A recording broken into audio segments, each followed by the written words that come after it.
সম্মানিত আজকের উপস্থিতি প্রশংসা একমাত্র আল্লাহ তাবারক ওয়া তাআলার জন্য। দরুদ ও সালাম বর্ষিত হোক নবী মুহাম্মদ রাসূলুল্লাহ সাল্লাল্লাহু আলাইহি ওয়াসাল্লামের উপর। সম্মানিত আজকের উপস্থিতি, আমাদেরকে কোন সময় ওসিয়ত করে আমাদের শিক্ষক, আমাদেরকে ওসিয়ত করে আমাদের যিনারা বড় রয়েছে তিনারা ওসিয়ত করে আমাদেরকে, ওসিয়ত করে আমাদের দাদা, আমাদেরকে ওসিয়ত করে আমাদের মামা, আমাদের ওসিয়ত করে বন্ধু, আমাদেরকে বিভিন্ন জনা ওসিয়ত করে। তো আপনাকে আমাকে যদি কেউ ওসিয়ত করে, কোন একজন মূর্খ লোক যদি ওসিয়ত করে তার গুরুত্ব তেমন হবে। একজন ডাক্তার যদি ওসিয়ত করে তার গুরুত্ব তেমন হবে। একজন মাস্টার ওসিয়ত করলে তার গুরুত্ব তেমন হবে। একজন আলেম ওসিয়ত করলে তার গুরুত্ব তেমন হবে।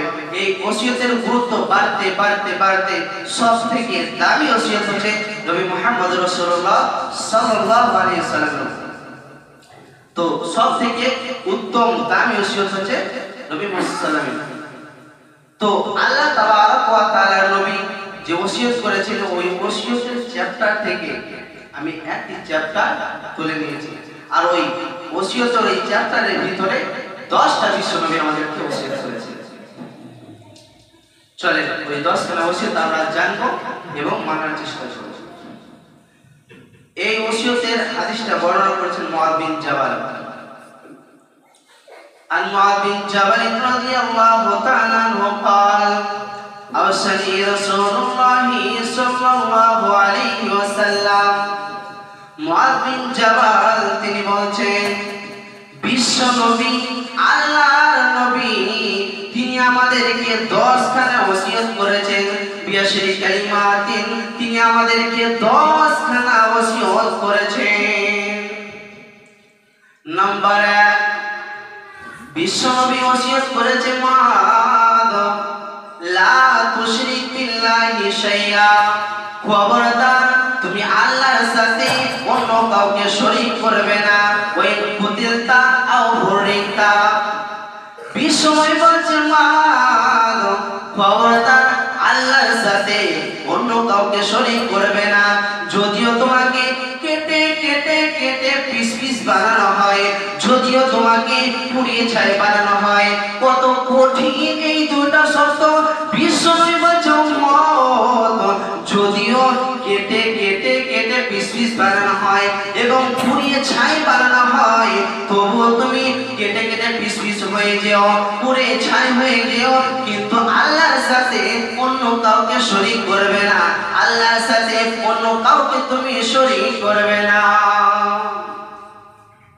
শিরিক নিয়ে আলোচনা করেছি, এই জন্য শিরিক নিয়ে আমি আর আলোচনা করেছি না। তবে একটি আয়াত আমি বলে দিচ্ছি, সেটা হচ্ছে আল্লাহ তাবারক ওয়া তাআলা বলেছে যে ব্যক্তি শিরকের মতো পাপ করবে তার জন্য আমি জান্নাতকে হারাম করে দিয়েছি। এই জন্য আল্লাহ তাবারক ওয়া তাআলা বলেছে তুমি খবরদার শিরকের মতো পাপ করবে না। যদিও তোমাকে কেটে কেটে পিস পিস বানানো হয়, পুড়িয়ে ছাই বানানো হয়, তবুও তুমি আল্লাহর সাথে কাউকে শরীক করবে না। দ্বিতীয় নম্বর, আল্লাহ তাবারক ওয়া তাআলার নবী মুআয বিন জাবালকে বলেছেন, হে মুআয তুমি দ্বিতীয় নম্বর ওসিয়ত শুনে নাও, ওয়ালা তাওয়াক্কালনা ওয়ালিদাইকা ওয়া ইন আমারকা আন তাখরুজা মিন আহলিকা ওয়া মালিকা। নবীজি বলেন, হে মুআয তুমি আমার উম্মতকে বলে দিও তারা যেন পিতামাতার অবাধ্য না হয়, তারা যেন পিতামাতার অবাধ্য যেন না হয়। আল্লাহ তাবারক ওয়া তাআলা নবী বলেন যদিও তাদেরকে বলা হয় আন আমারকা আন তাখরুজা মিন আহলিকা ওয়া মালিকা, যদি পিতামাতা আদেশ করে হে আমার সন্তান তুমি তোমার ছেলে, তুমি তোমার সন্তান, তুমি টাকা পয়সা গাড়ি বাড়ি সব ছেড়ে দিয়ে তুমি বেরিয়ে যাও বাড়ি থেকে, তো আল্লাহর নবী বলছেন হে আমার উম্মতের দল কেন যাব এসব তো তুমি মাকে বলবে না, পিতামাতাকে কেন যাব এ কথা তুমি বলবে না। দ্বিতীয় নম্বর বললেন আল্লাহ বিশ্বনবী বললেন যে পিতামাতার কোনো গুরুত্ব যদিও পিতামাতা আদেশ করে যে তোমার বাড়ি গাড়ি সব ছেড়ে দিয়ে তুমি চলে যাও, তো সঙ্গে সঙ্গে বেরিয়ে যাবে। বিশ্বনবীর কাছে একজন এসে বলল, ইয়া রাসূলুল্লাহ, ইয়া হাবিবাল্লাহ, আল্লাহর নবী গো, আল্লাহর রাসূল গো, আইয়ুল আমালি আহাব্বু ইলাল্লাহ, আইয়ুল আমালি আহাব্বু ইলাল্লাহ, আল্লাহর কাছে সবথেকে পছন্দনীয় আমল কোনটি? আল্লাহর কাছে সবথেকে পছন্দনীয় আমল কোনটি? বিশ্বনবী বললেন, ক্বালা as-salatu ওয়াক্তিহা, সময় মতো সালাত আদায় করা, এটা আল্লাহর কাছে সবথেকে পছন্দনীয় আমল। ওই ব্যক্তি আবার বলল, ইয়া রাসূলুল্লাহ, ইয়া হাবিবাল্লাহ, তারপরে কোন আমল আল্লাহর কাছে পছন্দনীয় আমল? আল্লাহর কাছে দ্বিতীয় নম্বর পছন্দনীয় আমল কোনটা? বিশ্বনবী বললেন, হে আমার সাহাবী, তুমি জেনে রাখো, পিতামাতার অনুগত হওয়া, পিতামাতার সেবা করা, পিতামাতার অনুগত হওয়া, এটা দ্বিতীয় নম্বর আল্লাহর কাছে পছন্দনীয় আমল। ওই ব্যক্তি আবার বলল, ইয়া রাসূলুল্লাহ, ইয়া হাবিবাল্লাহ, তারপরে আল্লাহর কাছে পছন্দনীয় আমল কোনটা? বিশ্বনবী বললেন, আল জিহাদু, আল্লাহর রাস্তায় জিহাদ করা। তাহলে দেখেন, জিহাদের থেকেও পিতামাতার মর্যাদা অনেক। জিহাদ করবেন তার আগে বিশ্বনবী বলেছেন, তুমি তোমার পিতামাতাকে আগে সন্তুষ্টি করো, পিতামাতার সেবা করো। বিশ্বনবীর কাছে একজন এসে বলল, ইয়া রাসূলুল্লাহ, আন মুগীরা ইবনে জাহিমা জাইলা রাসূলুল্লাহি সাল্লাল্লাহু আলাইহি ওয়াসাল্লাম, মুগীরা ইবনে জাহিমা তিনি বলেন, আমার পিতা জাহিমা বিশ্বনবীর কাছে আসলেন, আসার পরে বললেন, ইয়া রাসূলুল্লাহ, ইয়া হাবিবাল্লাহ, আরাদুল গজওয়া আজিতুকা তাশিরুকা, আল্লাহর নবী গো, আল্লাহর রাসূল গো, আমি জিহাদ করতে চাই, কোরআনকে বাঁচানোর জন্য, দ্বীনকে বাঁচানোর জন্য আমি জিহাদের ময়দান যেতে চাই, জিহাদ করতে চাই। আল্লাহ তাবারক ওয়া তাআলা নবী বললেন, হে জাহিমা, তুই বলো বলো বলো, তোমার কি মা বেঁচে আছে? তখন জাহিমা বললেন, ইয়া রাসূলুল্লাহ, ক্বালা নাম, আমার পিতামাতা বেঁচে আছে, আমার মা বেঁচে আছে। তখন বিশ্বনবী বললেন, ক্বালা, তুমি যাও, তুমি যাও আর তার সেবা করো, তোমার মায়ের পায়ের নিচে তোমার জান্নাত রয়েছে। দেখেন, একজন বলছে সাহাবী যে আমি জিহাদ করব, তো বিশ্বনবী বললেন, বলো তোমার কি মা বেঁচে আছে? সাহাবীটি বলল, জি আমার মা বেঁচে আছে। বিশ্বনবী বললেন, যাও তুমি তার সেবা করো, তোমার মায়ের পায়ের নিচে জান্নাত। তাহলে দেখেন, আর আজ আমরা পিতামাতাকে কিছু মনেই করি না। তো যাই হোক, বিশ্বনবী আরেক হাদিসের ভিতরে বলছেন, হে আমার উম্মত, সালাসাতুন ক্বাদ হারামাল্লাহুল জান্নাহ, তিন শ্রেণীর ব্যক্তির জন্য জান্নাতকে হারাম করে দেওয়া হয়েছে।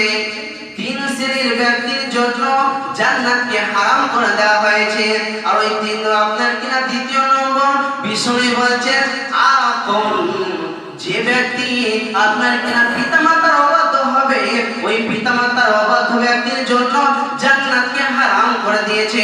এই জন্য বিশ্বনবী বলেছেন, হে আমার উম্মত, খবরদার তুমি পিতামাতার অবাধ্য হবে না। যদিও তোমাকে বলা হয় বাড়ি গাড়ি সব ছেড়ে দিয়ে চলে যাও, তো সঙ্গে সঙ্গে বেরিয়ে যাবে, পিতামাতার অবাধ্য হবে না।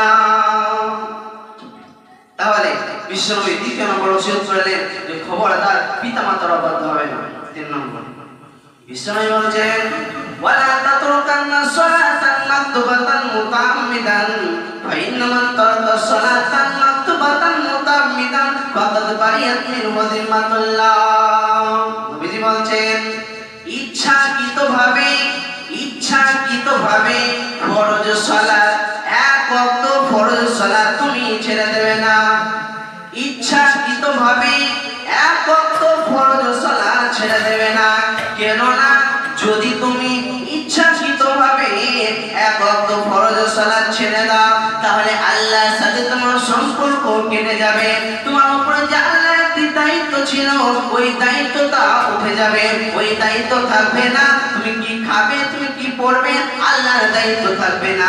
ওদের খবরদার আপনার কিনা ইচ্ছাকৃতভাবে ফরজ সালাত ছেড়ে দেবে না।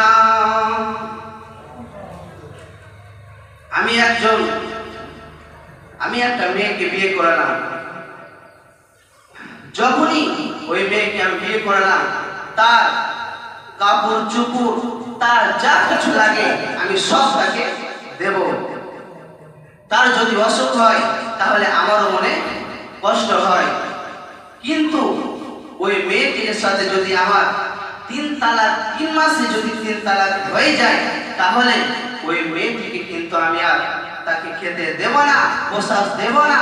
তার কষ্ট হলে আমি কোনো আপনার কিনা সাহায্য করব না। কেন? কারণ তার সঙ্গে আমার তালাক হয়ে গেছে। তো ওটাই আল্লাহ তাবারক ওয়া তাআলা বলছেন, যদি কেউ ইচ্ছাকৃতভাবে এক ওয়াক্ত ফরজ সালাত ছেড়ে দেয়, তো আল্লাহর সাথে তার সম্পর্ক কেটে যায়। আল্লাহ বান্দা যে একটি সম্পর্ক ছিল, আল্লাহ তাবারক ওয়া তাআলা বলছেন ওই সম্পর্কটা থাকবে না, ওই বান্দার উপরে আল্লাহর দায়িত্ব থাকে না। তাই নবীজি বলছেন, হে উম্মত, খবরদার ইচ্ছাকৃতভাবে ফরজ সালাত তুমি ছেড়ে দেবে না। বিশ্বনবী একটি হাদিসের ভিতরে বলছেন, মুমিন ব্যক্তি আর কাফের ব্যক্তির মধ্যে পার্থক্য হচ্ছে সালাত। মুমিন ব্যক্তি আর কাফের ব্যক্তির মধ্যে পার্থক্য হচ্ছে সালাত। যে নামাজ পড়লো সে ঈমানদার মুমিন থাকলো, আর যে নামাজ পড়লো না তাকে মুসলমান বলছে না। অনেক আলেমও বলছে তাকে মুসলমানও বলছে না। অতএব নামাজ আমাদেরকে পড়তেই হবে। ইচ্ছাকৃত বিশ্বনবীর কাছে একজন অন্ধ ব্যক্তি আসলো, আসার পরে বলছে, ইয়া রাসূলুল্লাহ, ইয়া হাবিবাল্লাহ, আল্লাহর নবী গো, আমি মসজিদে এসে জামাতের সাথে সালাত আদায় করতে আমার কষ্ট হয়, তো আমি কি বাড়িতে নামাজ পড়বো? বিশ্বনবী বললেন, যাও তুমি বাড়িতে নামাজ পড়ো। ওই ব্যক্তি কিছু দূর যাওয়ার পরে বিশ্বনবী তাকে আবার ডেকে বলল, তুমি শোনো। ওই ব্যক্তি আসলে বিশ্বনবীর কাছে আসার পরে বিশ্বনবী বলছেন, তুমি কি আজান শুনতে পাও? মসজিদ থেকে যে আজান হয় ওই আজান তুমি কি শুনতে পাও? বিশ্বনবী যখন বললেন, ওই ব্যক্তি বলল, ইয়া রাসূলুল্লাহ, আমি তো আজান শুনতে পাই। বিশ্বনবী বললেন, তাহলে তোমাকে মসজিদে এসে নামাজ পড়তে হবে। একজন অন্ধ ব্যক্তি শুধু বলছে, ইয়া রাসূলুল্লাহ, আমি বাড়িতে নামাজটা পড়বো, আমার মসজিদে এসে জামাতে নামাজ পড়তে আমার কষ্ট হয়, তো বাড়িতে নামাজ পড়ার অনুমতি দেন। বিশ্বনবী দিলেন। এরপরে বললেন, না, যদি আজান শুনতে পাও তাহলে তোমাকে মসজিদে এসে নামাজ পড়তে হবে। অন্ধ ব্যক্তিকে শুধু জামাত ছাড়তে দিচ্ছেন না, আর আজ আমরা ফরজ নামাজ ইচ্ছাকৃতভাবে ছেড়ে দিচ্ছি। আমাদের সাথে আল্লাহর সম্পর্ক নাই, আমাদের উপর আল্লাহর দায়িত্ব নাই, আমাদের উপর এত বালা মুসিবত আছে কেন? এই কারণে আর আল্লাহ তাবারক ওয়া তাআলা দায়িত্ব নিচ্ছে না কেন? আল্লাহর সাথে আমাদের সম্পর্ক নাই। তাই নবী বলছেন, খবরদার ইচ্ছাকৃতভাবে ফরজ সালাত তুমি ছাড়বে না। 4 নম্বর, আল্লাহ তাবারক ওয়া তাআলা বলছেন, হে আমার উম্মতের দল, জেনে রাখো, ওয়ালা তাশরাবান্না খামরা ফাইন্নাহু রাসূলুল ফাহিশা। খবরদার তুমি আপনার কিনা মদ পান করবে না।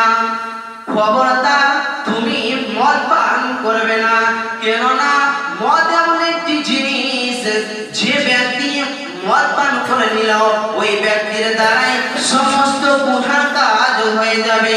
ওই ব্যক্তি আপনার কেন সমস্ত গুনার দরজাকে খুলে ফেলল। ওই ব্যক্তি এবার ওই ব্যক্তির দ্বারাই যে কোনো গুনাহ হয়ে যেতে পারে, চুরি, ডাকাতি, জিনা, ব্যভিচার, যে কোনো গুনাহ হয়ে যেতে পারে। যে ব্যক্তি মদ পান করে নিল তার দ্বারাই কোনো গুনাহ আটকাবে না, কোনো গুনাহ তার দ্বারাই আটকাবে না। তাই নবীজি বলছেন, হে উম্মত, তোমরা মদ পান করবে না। মদ হচ্ছে সমস্ত খারাপ কাজের মাথা। তালবিসে ইবলিস একটি বইয়ের নাম, মানে শয়তানকে, মানুষকে শয়তান কিভাবে গুনাহ কাজ করাবে। ওই বইয়ে একটি ঘটনা আমি দেখলাম। ওই ঘটনাটি আপনাদের এইদিকে লাগিয়ে দিচ্ছি। সেটা হচ্ছে, ওই বইয়ে বলছে, ধরে এই গ্রামের একটা যুবক, তার বয়স 20 বছর। সে প্রতিদিন রাত 2টা 3টার সময় মসজিদে আসে, তাহাজ্জুদ নামাজ পড়ে, জিকির আজকার করে প্রতিদিন। আর তার বয়স ধরে রাখুন 40 বছর। 20 বছরে শুরু করেছে ইবাদত, আর তার বয়স হলো 40। সে প্রতিদিন এসে এই মাথায় ধরে তাসবিহ তাহলিল করে। হঠাৎ একদিন একজন লোক এই কোনায় এসে সেও জিকির করছে, কিন্তু তাকে যখন এই লোকটাকে দেখছে চিনতে পারছে না। যখন চিনতে পারছে না, ওই লোকটা ধরে এর কাছে আসে। আসার পরে বলছে, তোমার বাড়ি কোথায়? তখন বলছে, মসজিদে আসতে হলে কি ঠিকানা দিয়ে আসতে হবে? আল্লাহর বান্দা আল্লাহর মসজিদে ইবাদত করেছে, কিছু বলল না। তখন বলছে, জি তাহলে তুমি কখন এসেছিলে? বলছে, আমি অনেকক্ষণ আগে এসেছি। তুমি কখন আসলে? আমি এই মাত্র আসলাম। তো তোমার জিকির আজকার কতবার হলো? তখন বলছে, আমার জিকির আজকার হলো 100 বার। 100 বার হয়ে গেল, মাত্র 3 মিনিট হয়েছে 100 বার হয়ে গেল। আর এই ব্যক্তি বলছে, আমি তো আমার 1 ঘন্টা 1.5 ঘন্টা হয়ে গেল, তো আমার কতবার হলো না, আর তুমি কিভাবে করে নিলে? তখন বলছে, তুমি বুঝতে পারবে না, ওটা মারিফাতের লাইন। তো এই ব্যক্তি বলছে, যদি কত তাড়াতাড়ি যদি জিকির করা যায় মারিফাতের লাইন পেয়ে, তাহলে আমাকে ওটা শিখিয়ে দাও। তখন এই লোকটা বলছে, এটা লোক মানুষের আকৃতি এসেছে কিন্তু শয়তান। ওই লোকটা বলছে, তাহলে তোমাকে আল্লাহর সাথে একটি ধ্যান করতে হবে। ধ্যান কিভাবে করব? তখন ওই শয়তান বলছে, তোমাকে একটি গুনার কাজ করতে হবে, আর যখন তুমি গুনার কাজ করবে তখন আল্লাহর সাথে তোমার একটি সম্পর্ক হবে, তখন তুমি অনুতপ্ত হবে, আর অনুতপ্ত হবে যখন, তখনই তোমার মারিফাতের লাইন পেয়ে যাবে। তখন বলছে যে তাহলে কি গুনাহ করব? তো এই শয়তান মানুষের রূপ ধরে যে শয়তান এসেছে, ওই শয়তান কি বলছে, তুমি একটি মানুষকে হত্যা করো। তখন এই যুবকটা বলছে, আমার দ্বারাই হত্যা হবে না। তাহলে এই শয়তান বলছে, তাহলে তুমি মারিফাতের লাইন পাবে না, তুমি চলে যাও। চলে গেল। এই ব্যক্তি, এই যুবকটি তাসবিহ করছে আর ঘুমাচ্ছে। আর এই ব্যক্তি আপনার কিনা কোনো ঘুমই নাই, শুধু তাসবিহ তাহলিল করেই যাচ্ছে। এই ব্যক্তি আবার এসে বলছে, আমাকে মারিফাতের লাইনটা শিখিয়ে দাও, আমার খুব ঘুম আসছে, ইবাদত করতে পারছি না ভালো হয়। তখন বলছে, ঠিক আছে, তাহলে আরেকটি কথা বলছি, ওটা তো করতেই হবে। সেটা বলছে, জেনা করতে হবে। জেনা করতে হবে। বলছে, আমার দ্বারাই সম্ভব নয়। তখন আরেকবার বলল, আরেকটু তুমি আমাকে লাইন দাও। তখন শয়তান চিন্তা ভাবনা করে বলল, তুমি মদ পান করো। তুমি মদ পান করো। মদ কোথায় পাবো? শয়তান পকেট থেকে বের করে দিবে, কারণ সে তো শয়তান, তার কাছে সব রেডি আছে।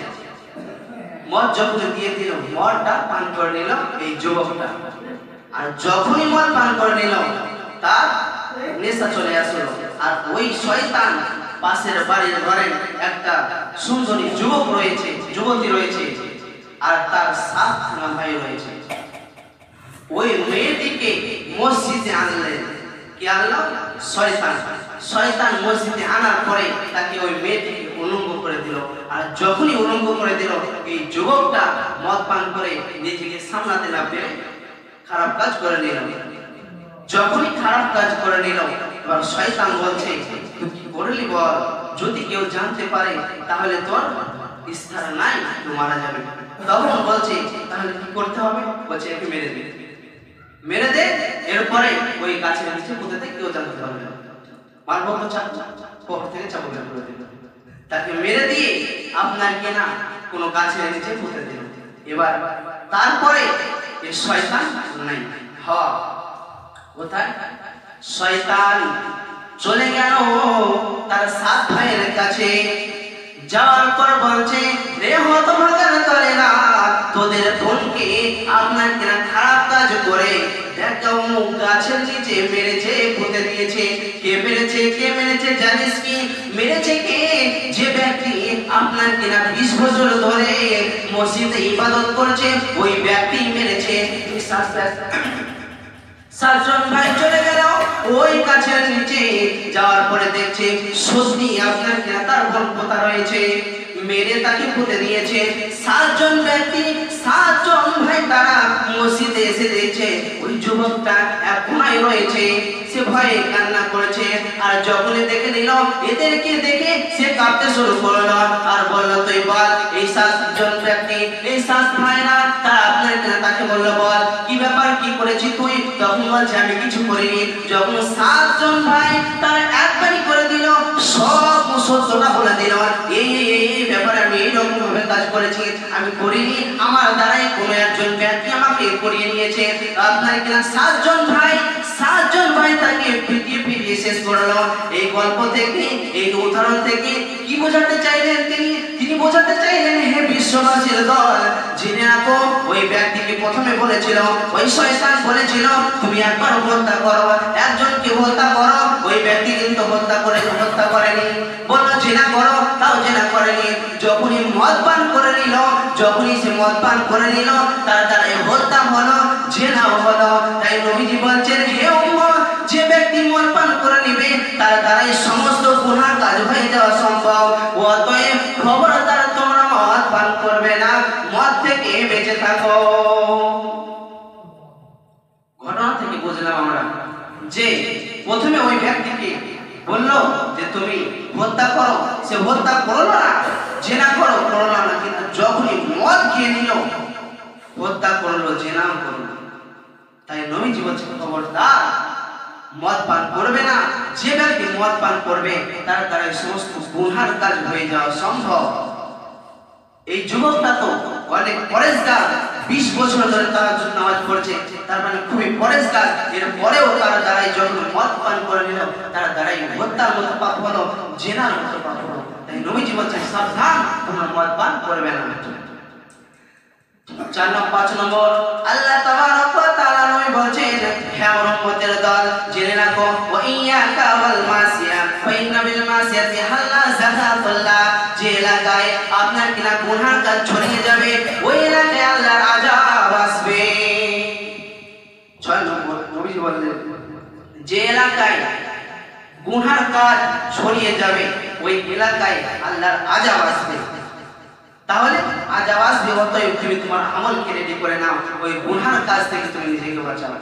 7 নম্বর আল্লাহ তাবারক ওয়া তাআলা, 6 নম্বর আল্লাহ তাবারক ওয়া তাআলা বলেন হে আমার উম্মত ওয়া ইয়াকা ওয়াল ফিরার মিনাল দাহফি ওয়া হালাকান নাস, ওয়া ইয়াকা ওয়াল ফিরার মিনাল দাহফি ওয়া হালাকান নাস, জেনে রাখো তুমি জিহাদের ময়দান থেকে ফিরে আসবে না, যদিও তুমি আপনার কিনা তোমার আত্মীয় স্বজন, তোমার যার সাথে গিয়েছিলে, যাদের সঙ্গে গিয়েছিলে, তার সবার যদি তারা হত্যা হয়ে যায়, শহীদ হয়ে যায়, তবুও তুমি জিহাদের ময়দান থেকে ফিরবে না।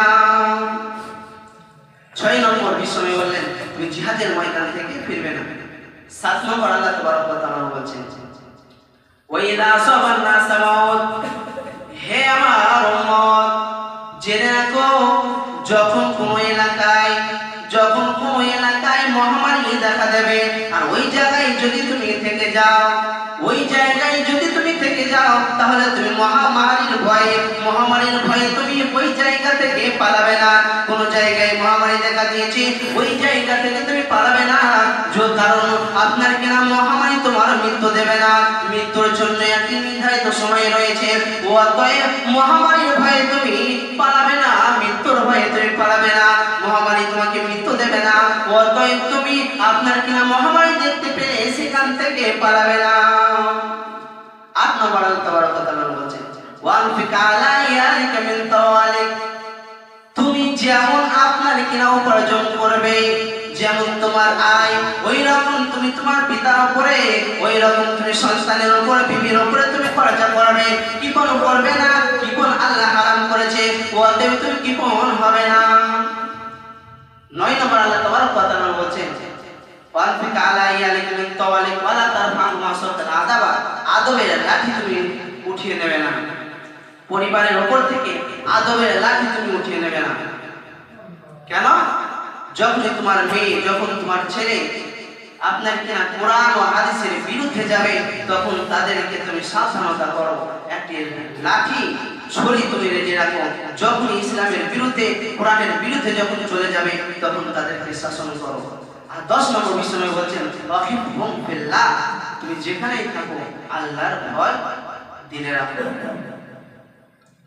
তাহলে এই 10 খানা ওসিয়ত একবার প্রথম থেকে বলে আল্লাহ তাবারক ওয়া তাআলা বললেন, হে আমার উম্মতের দল, আমি তোমাদেরকে 10 খানা ওসিয়ত করেছি।